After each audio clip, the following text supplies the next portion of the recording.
Yo les potos, c'est Voltro, j'espère que vous allez bien. Aujourd'hui on va parler de l'un de mes animés de romance préférés, si ce ne serait-ce que le meilleur. Je vais vous parler de Kuzu no Honkai.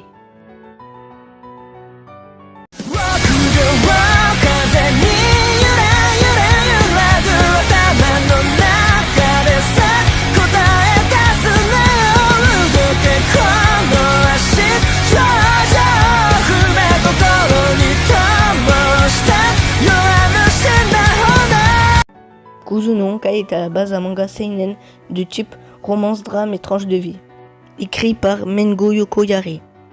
Une adaptation en animé de 12 épisodes, produit par le studio Lerche, a été diffusée en hiver 2017. Et c'est bien évidemment de l'animé dont je vais vous parler.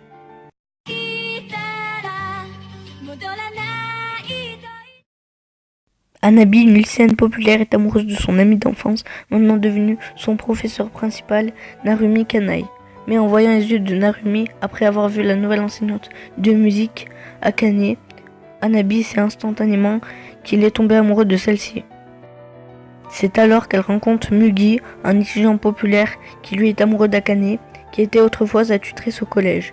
Les deux adolescents font un arrangement et forment un couple pour combler leur vide, bien qu'ils ne ressentent rien l'un pour l'autre. Bon, au début, je me suis dit que cet animé ne serait qu'une romance classique.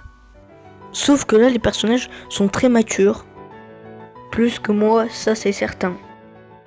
L'animé touche de points sérieux.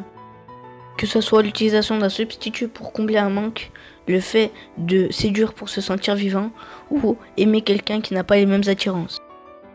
Et ça m'a étonné, vu que contrairement à des histoires d'amour où tout va bien ou presque, et bien dans cet animé ce n'est pas le cas. Les personnages vont vivre des choses dures à encaisser, et ça durant toute l'intrigue.